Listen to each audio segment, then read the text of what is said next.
নমস্কার বন্ধুরা, রিনা সাহা ইউটিউব চ্যানেলে আপনাদের সকলকে জানাই স্বাগত। মহালয়ার দিন সূর্যগ্রহণ। সবাই থাকুন সতর্ক। বাড়িতে নিয়ে আসুন এই দুটি ফুল ও একটি ফল, পারলে এবং গঙ্গা জল, দুধ এবং হলুদ দিয়ে করুন এই ক্রিয়াটি। বাড়ির বাস্তু দোষ দূর হবে মা দুর্গার আশীর্বাদে। পরিবারে অর্থপ্রাপ্তির যোগ তৈরি হবে। পরিবার ভরে উঠবে সুখ, শান্তি এবং সমৃদ্ধিতে। এই আশ্বিন মাসের অমাবস্যা তিথিটিকে বলা হয় মহালয়া। বছরের 11টি অমাবস্যার থেকে এই অমাবস্যার তিথি একেবারেই আলাদা এবং এর গুরুত্বও বিশেষ। মহালয়ার তিথিতে পিতৃপক্ষের অবসান হয়ে দেবীপক্ষের সূচনা হয়। দেবী দুর্গার চক্ষুদানের বিশেষ দিনটি হচ্ছে মহালয়া। এই দিনে যেমন পূর্বপুরুষদের আশীর্বাদ পাওয়া যায়, ঠিক সেই রকমভাবেই এই দিনে দেবী দুর্গার আরাধনা করলে মা দুর্গার কৃপাদৃষ্টি সারা বছর সেই ব্যক্তি এবং তার পরিবারের ওপর পড়ে। তাই মহালয়ার দিনটি বিধিপূর্বক পালন করা উচিত এবং দেবী দুর্গার পুজো অবশ্যই করা উচিত। এই বছর এই বিশেষ দিনে আবার রয়েছে পূর্ণ সূর্যগ্রহণ। এটি 2024 সালের দ্বিতীয় এবং সূর্যগ্রহণ। মহালয়া এবং সূর্যগ্রহণ একটি বিরল সংযোগ সৃষ্টি করেছে। তাই বন্ধুরা, প্রত্যেকেই এই বিশেষ দিনটি নিয়মবিধিপূর্বক পালন করা উচিত। অমাবস্যা এবং গ্রহণের কিছু বিধিনিষেধ থাকে যেগুলি প্রত্যেকের পালন করা উচিত, তা না হলে খারাপ প্রভাব পড়ে পরিবারের ওপর। পরিবারে রোগ জ্বালা যন্ত্রণা লেগে থাকে। সারা বছর কোনো না কোনো অর্থ ব্যয় হতে থাকে। পরিবারে রোগ জ্বালা পিছু ছাড়ে না। ডাক্তারের পেছনে প্রচুর অর্থ নষ্ট হয়। কিন্তু যদি বাড়ির বাস্তু সঠিক করা যায়, তাহলে পরিবারে সুখ, শান্তি, সমৃদ্ধি বজায় থাকে। সেই পরিবারে কখনো অর্থ অপচয় হয় না, বরঞ্চ ভগবানের আশীর্বাদে টাকা তার আর অভাব হয় না। যেখান থেকেই হোক টাকা তার আসতে থাকে। তাই বন্ধুরা, অমাবস্যা এবং গ্রহণের পালনীয় বিধিনিষেধগুলোই অবশ্যই মেনে চলুন এবং বিধিপূর্বক এই দিনটি পালন করুন। এই দিনে মা দুর্গার আশীর্বাদ পাওয়ার জন্য করণীয় যা কাজ আছে সেগুলি করুন। তার সাথে সাথে এই দুটি ফুল অবশ্যই মা দুর্গার চরণে নিবেদন করুন এবং মাকে এই ফলটি অবশ্যই নিবেদন করুন। মায়ের অত্যন্ত পছন্দের ফল প্রসাদ হিসাবে এবং ভোগ হিসাবে মাকে নিবেদন করুন। এবং এই বছর প্রথমেই আমাদের জানিয়ে দিই এই বছর মহালয়া কবে পড়েছে এবং পুজো এবং গ্রহণ কখন লাগছে। মহালয়া পড়েছে বাংলার 15ই আশ্বিন 1431, ইংরাজি 2রা অক্টোবর 2024 বুধবার দিন। এই দিনই পড়েছে এই বছরের দ্বিতীয় সূর্যগ্রহণ। গ্রহণ স্পর্শ রাত্রি 9টা বেজে 13 মিনিট, গ্রহণ মধ্যরাত্রি 12টা বেজে 15 মিনিট, গ্রহণ সমাপ্তি রাত্রি 3টে বেজে 17 মিনিট, গ্রহণ স্থিতি 6 ঘন্টা 4 মিনিট। বন্ধুরা, এই গ্রহণটি হচ্ছে বলয় গ্রাস সূর্যগ্রহণ। যেহেতু রাত্রিবেলায় হচ্ছে, তাই ভারতবর্ষে দেখা যাবে না। তবে ভারতে দেখা না গেলেও অমাবস্যা এবং পূর্ণিমার মতো এই গ্রহণের প্রভাব কিন্তু সকল ভারতবাসীর ওপরেই পড়বে। রাশি হিসাবে যেমন কিছু কিছু রাশির ব্যক্তির গ্রহণটি অত্যন্ত সৌভাগ্য নিয়ে আসবে, ঠিক সেই রকমভাবেই কিছু কিছু রাশির জন্য এই গ্রহণটি কিন্তু ক্ষতিকর। তাই বন্ধুরা, গ্রহণের বিধিনিষেধ কিন্তু প্রত্যেককেই মেনে চলা উচিত। এই গ্রহণ যেহেতু অদৃশ্য, তাই এই গ্রহণ সময় গণ্য হবে না। তাই গ্রহণের সময়টুকু বাদ দিয়ে আপনারা রান্না বান্না খাওয়া দাওয়া সেরে নেবেন। মহালয়ার দিন যেহেতু দেবী পক্ষ বা মাতৃপক্ষের সূচনার দিন, তাই এই দিন খুব সকাল সকাল স্নান করবেন। যদি পারেন গঙ্গা স্নান করবেন এবং এই মহালয়ার দিন বাড়ি ঘর দুয়ার ভালো করে পরিষ্কার পরিচ্ছন্ন করে নেবেন।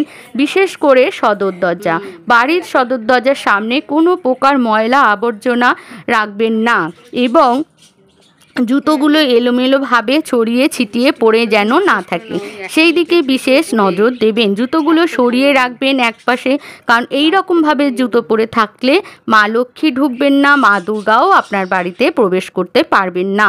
এরকম দেখলে তিনি বা আপনার দরজা থেকেই ফিরে যাবেন।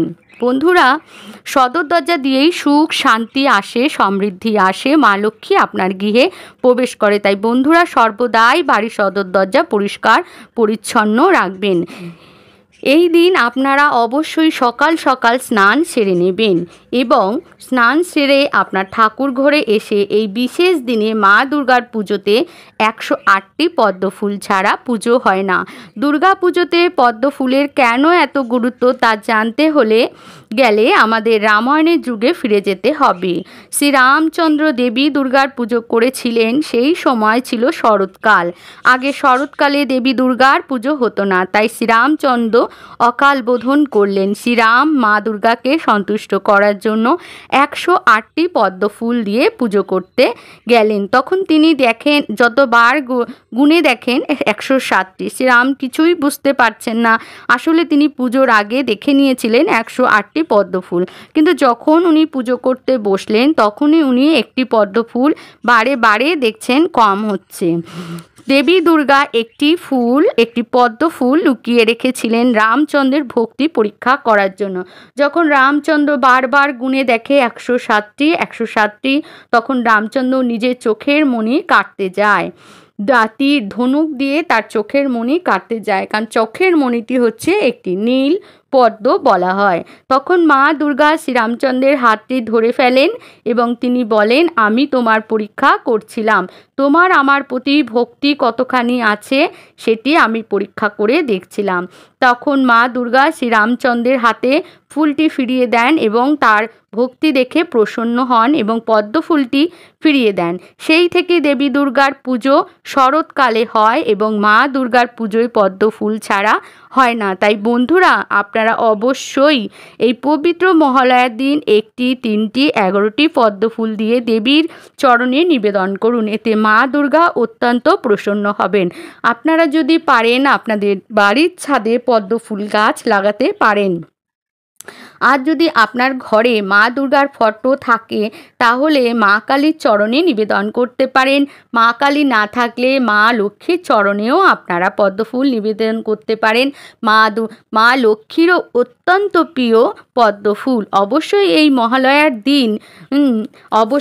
মহালয়ার দিন আপনি একটি পদ্ম ফুল কিনে আনবেন। এবার দ্বিতীয় যে ফুলটির কথা বলবো সেটি হলো নীল রঙের অপরাজিতা বা নীলকণ্ঠ ফুল। যে ফুলটি দেবী দুর্গার অত্যন্ত প্রিয় ফুল এবং মহালয়ার তিথিতে যে ফুলটি নিবেদন করলে আপনার সকল মনস্কামনা পূর্ণ হবে, সেই ফুলটি হচ্ছে অপরাজিতা ফুল। সেই ফুলটি হলো নীল রঙের অপরাজিতা ফুল। দেবী দুর্গার অত্যন্ত প্রিয় ফুল। এই ফুলটি দেবাদিদেব মহাদেবেরও অত্যন্ত প্রিয় ফুল। শিবলিঙ্গে নীল রঙের অপরাজিতা ফুল অর্পণ করলে মনস্কামনা পূর্ণ হয়। ঠিক সেইভাবেই দেবী দুর্গার পুজোয় মহালয়ার দিন নীল রঙের অপরাজিতা ফুল দেবী দুর্গার চরণে নিবেদন করবেন। এই পবিত্র মহালয়ার দিন অবশ্যই নীলকণ্ঠ ফুল কিনে নিয়ে আসবেন। যদি আপনার বাড়িতে গাছ থাকে তাহলে অত্যন্ত শুভ, যদি না থাকে তাহলে বাজার থেকে কিনে আনবেন। জ্যোতিষ মতে কিছু কিছু গাছ আছে যেগুলি থাকলে ভাগ্য খুলে যায়, ঘরে সুখ শান্তি আসে। সেই রকমই একটি গাছ হলো অপরাজিতা ফুল। কিন্তু হিন্দু সনাতন ধর্মের মানুষের কাছে নীল রঙের অপরাজিতা ফুল ও পদ্ম ফুলের বিশেষ মাহাত্ম্য আছে। বিশেষ করে শিব ও পার্বতীর পুজোয় নীলকণ্ঠ ফুল ও পদ্ম ফুল ব্যবহার করা হয়। ভগবান বিষ্ণুরও এই পদ্ম ফুল ও নীলকণ্ঠ ফুল খুবই প্রিয়। মনে করা হয় যে বাড়িতে এই ফুলের গাছ থাকে সেই বাড়িতে কোনো রকম অর্থ কষ্ট থাকে না, বাস্তু দোষ থাকে না, তা প্রতিকার হয়। কথিত আছেন বাড়িতে গাছটি থাকতে সেইখানে মা লক্ষ্মী বিরাজ করেন। অপরাজিতা ফুলকে বিজয়ের প্রতীক হিসাবে মানা হয়। এই গাছ বাড়িতে লাগালে ইতিবাচক শক্তি প্রবেশ ঘটে। যদি আপনার বাড়িতে থাকে তাহলে অত্যন্ত ভালো, যদি না থাকে তাহলে মহালয়ার তিথিতে আপনারা এই নীল অপরাজিতা ফুলের গাছ আপনার বাড়িতে লাগাতে পারেন। তুলসী গাছের মতো অপরাজিতা গাছকে অত্যন্ত পবিত্র বলে মনে করা হয়। সনাতন ধর্মে বাড়ির উত্তর দিকে বা উত্তর পূর্ব দিকে এই গাছটি লাগান, সব থেকে ভালো ফল পাবেন। এর সাথে সাথে আপনারা অনেকেই জানেন না দেবী দুর্গা অত্যন্ত প্রিয় ফল কি? এই পবিত্র মহালয়ার দিন দেবী মা এই দুটি ফুল তার চরণে অবশ্যই নিবেদন করুন। নীলকণ্ঠ ফুল আপনারা মায়ের চরণে দেবেন 1টি, 3টি, 11টি ও 21টি, তাহলে অত্যন্ত ভালো ফল পাবেন। এবার মাকে ভোগ বা প্রসাদ হিসাবে অবশ্যই নিবেদন করুন মায়ের অত্যন্ত প্রিয় ফলটি। আপনি যদি ফল নিবেদন করেন এই পবিত্র মহালয়ার দিন, তবে আপনিও ফল পাবেন। দেবী দুর্গার পছন্দের ফলটি অবশ্যই মাকে প্রসাদ হিসাবে দেবেন। ফলটি হলো ডালিম বা বেদানা। এই ফলটি মায়ের অত্যন্ত প্রিয়, তাই বন্ধুরা এই পবিত্র ও শুভ মহালয়ার দিন মায়ের জন্য একটি হলেও এই ফলটি কিনে নিয়ে আসবেন। তাতে দেবী মা পার্বতী আপনার ওপর এবং আপনার পরিবারের ওপর অত্যন্ত প্রসন্ন হবেন এবং আপনাকে আশীর্বাদ প্রদান করবেন। আমরা প্রত্যেকে মায়ের আশীর্বাদ পেতে চাই। এই পবিত্র মহালয়ার দিন খুব সকাল সকাল স্নান সেরে আপনার ঠাকুর ঘরে পরিষ্কার পরিচ্ছন্ন করে চারিদিকে গঙ্গার জল ছিটিয়ে আপনার ঠাকুর ঘরে মা দুর্গার কাছে একটি অখণ্ড প্রদীপ জ্বালাবেন। তাতে দেবী দুর্গা অত্যন্ত প্রসন্ন হবেন এবং এই প্রদীপ জ্বালানোর জন্য আপনার বাড়িতে কোনো রকম অশুভ শক্তি প্রবেশ করতে পারবে না। সেই জন্যই বন্ধুরা অবশ্যই খেয়াল রাখবেন প্রদীপটি যেন নিভে না যায়। অবশ্যই চেষ্টা করবেন প্রদীপটি ঘি দিয়ে জ্বালানোর। আর ঘি দিয়ে যদি জ্বালানো সম্ভব না হয় তাহলে সর্ষের তেলের প্রদীপ জ্বালাতে পারেন। আর সব সময় খেয়াল রাখবেন প্রদীপটি যেন নিভে না যায়, এতে মা দুর্গা অতি প্রসন্ন হবেন। এই সমস্ত কাজ করার নিজেই বুঝতে পারবেন এবং মাকে ফুল বেলপাতা অর্পণ করবেন এবং ধূপ দীপ ধুনো দিয়ে পুজো করে নেবেন। এই সমস্ত কাজ করায় নিজে বুঝতে পারবেন মার মূর্তি বা ফটোর দিকে তাকালে আপনি অনুভব করতে পারবেন মায়ের খুশি, যা আপনি ছাড়া কেউ বুঝতে পারবে না। আপনি একবার এইভাবে মায়ের আরাধনা করে দেখুন। এই বছর আবার মহালয়ার দিন সূর্যগ্রহণ, তাই বন্ধুরা আপনার গ্রহণের বিধি নিষেধগুলি তো মানবেন, তার সাথে সাথে এই কাজটি অবশ্যই করুন। হলুদ গুঁড়ো নেবেন কিছুটা এবং তার সাথে নেবেন গঙ্গার জল আর নেবেন কাঁচা দুধ। হ্যাঁ, এই 3টি জিনিস গুলে দেবী দুর্গার চরণে রেখে দেবেন মহালয়ার সারা দিন ও রাত্রি। পরের দিন সকাল সকাল ঘুম থেকে উঠে স্নান সেরে মায়ের চরণে প্রণাম করে সেই হলুদ গোলা বাটিটি নিয়ে আপনার বাড়ির সদর দরজায় একটি স্বস্তিক চিহ্ন এঁকে দেবেন। এর ফলে গ্রহণের দুষ্প্রভাব পড়বে না আপনার পরিবারের ওপর এবং কোনো অশুভ শক্তি প্রবেশ করতে পারবে না। এই হলুদ গোলা দিয়ে আপনি আরও একটি কাজ করবেন। আপনার জীবনে নানা রকম সমস্যা, যে কোনো কাজ করতে যাচ্ছেন কিন্তু কিছুতেই শুরু করতে পারছেন না, খুব সুন্দর উপায়টি। এটি করলে আপনার সমস্ত বাধা বিপত্তি আপনাকে কেটে যাবে। আপনাকে নিতে হবে সাদা চৌকো কাগজ, নিতে হবে তার মধ্যে হলুদ ও গঙ্গাজল ও কাঁচা দুধে গোলা মেশানো। গোলাটি দিয়ে এই সাদা কাগজটির ওপর স্বস্তিক চিহ্নটি আঁকবেন। এরপর এই কাগজটি মায়ের চরণে রেখে দেবেন। এবার আপনি মা দুর্গার কাছে আপনার মনের প্রার্থনা জানাবেন। তারপর আপনি 108 বার, 11 বার, 41 বার মা দুর্গার এই মন্ত্রটি উচ্চারণ করবেন।